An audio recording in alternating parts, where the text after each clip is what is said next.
Assalamualaikum warahmatullahi wabarakatuh. Di sini saya akan mempresentasikan fisiologi olahraga dengan materi cairan dan prestasi aerobik. Sebelum saya mempresentasikan materi tersebut, izinkan saya memperkenalkan diri terlebih dahulu.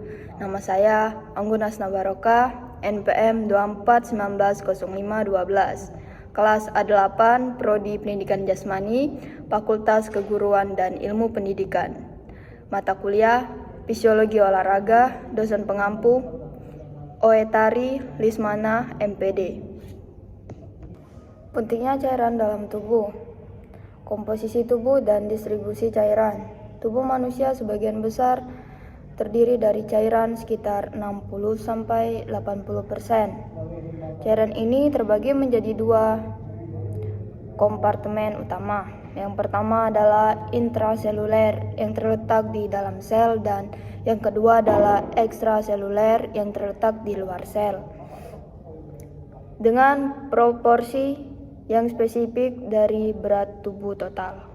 Fungsi vital air dalam tubuh. Air adalah komponen vital, menyusun sekitar 60% berat badan. Ia berperan penting dalam berbagai proses tubuh, menjaga fungsi optimal dan homeostasis. Tanpa air, tubuh akan mengalami gangguan serius dan tidak dapat berfungsi dengan baik. Berikut adalah fungsi dari air. Yang pertama, pelarut universal untuk nutrisi. Yang kedua, mengatur suhu tubuh. Ketiga, mengangkut mineral dan vitamin. Keempat, menjaga keseimbangan tubuh. Dan yang kelima, membantu proses pencernaan. Oke, untuk materi selanjutnya adalah keseimbangan cairan dan elektrolit. Dampak ketidakseimbangannya elektrolit pada kinerja adalah sebagai berikut. Yang pertama, mengganggu fungsi saraf, melemahkan kontraksi otot, mempengaruhi keseimbangan cairan tubuh, menyebabkan masalah jantung dan ginjal, berpotensi memicu berbagai masalah kesehatan serius. Dan yang terakhir adalah menurunkan performa fisik dan kognitif. Mekanisme regulasi cairan tubuh. Regulasi cairan tubuh adalah proses kompleks menjaga keseimbangan antara asupan dan pengeluaran cairan.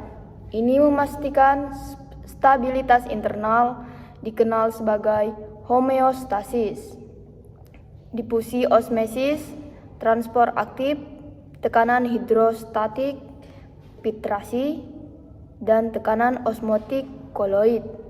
Cairan tubuh penting untuk mengangkut nutrisi, oksigen, membuang zat sisa, dan menjaga suhu optimal. Dehidrasi dan dampaknya pada prestasi aerobik. Jenis-jenis dehidrasi dikategorikan berdasarkan keseimbangan elektrolit ada 3. Yang pertama, isotonik. Isotonik adalah kehilangan cairan dan elektrolit tubuh seimbang, menyebabkan penurunan volume ekstraseluler. Yang kedua, hipotonik. Hipotonik adalah kehilangan elektrolit lebih dominan daripada air, sehingga osmolalitas plasma menurun. Dan yang ketiga, hipertonik. Hipertonik adalah kehilangan air lebih banyak dari elektrolit, yang mengakibatkan peningkatan osmolalitas plasma. Dampak utama dehidrasi. Dehidrasi memiliki efek buruk yang signifikan pada tubuh. Fungsi kardiovaskular. Yang pertama, darah menjadi lebih kental, kerja jantung lebih berat, penurunan volume darah. Dan yang terakhir adalah tekanan darah menurun. Dehidrasi serius dapat mengganggu sirkulasi dan membebani jantung. Penurunan kapasitas aerobik, mengurangi kemampuan tubuh untuk melakukan aktivitas fisik intens dan endurance. Dampak pada termoregulasi, meningkatkan risiko heat stroke dan gangguan pendinginan tubuh.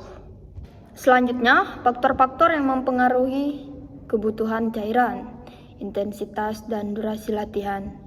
Latihan ketahanan melibatkan intensitas dan durasi. Keduanya mempengaruhi performa dan kebutuhan cairan tubuh. Tingkat aklimatisasi. Kemampuan tubuh beradaptasi dengan lingkungan baru. Aklimatisasi baik membantu mengelola cairan lebih efisien. Kondisi lingkungan. Suhu dan kelembapan lingkungan berperan besar dalam laju penguapan keringat, meningkatkan kebutuhan hidrasi. Perbedaan individu. Kebutuhan cairan bervariasi antar individu. Berat badan, metabolisme, dan tingkat keringat alami mengaruhi jumlah. Metode penilaian status hidrasi. Pengukuran berat badan sebelum dan sesudah latihan.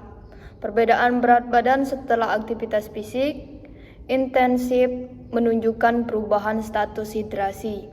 Penurunan kurang lebih 2% berat badan awal mengindikasikan dehidrasi signifikan. Pengukuran kadar natrium plasma dan urin. Konsentrasi natrium plasma yang tinggi, hipernatremia atau osmolalitas urin adalah indikator dehidrasi yang lebih akurat secara klinis. Penggunaan alat monitoring hidrasi. Teknologi seperti BIA atau PATS keringat memberikan data real-time tentang status hidrasi dan kehilangan elektrolit. Kesimpulan dan rekomendasi pada presentasi saya hari ini adalah hidrasi optimal adalah pondasi kinerja atletik dan kesehatan yang prima, mempengaruhi setiap aspek mulai dari fungsi kognitif hingga pemulihan. Ringkasan pentingnya hidrasi optimal: meningkatkan fungsi kognitif dan konsentrasi, menjaga suhu tubuh dan tekanan darah yang stabil, mendukung penyerapan nutrisi dan pemulihan otot. Pentingnya rencana hidrasi yang dipersonalisasi. 1. Setiap atlet memiliki kebutuhan unik berdasarkan intensitas, durasi, dan kondisi lingkungan. 2. Pertimbangkan tingkat keringat, berat badan, dan preferensi. Oke, sekian dari presentasi saya pada hari ini. Saya akhiri. Wassalamualaikum warahmatullahi wabarakatuh.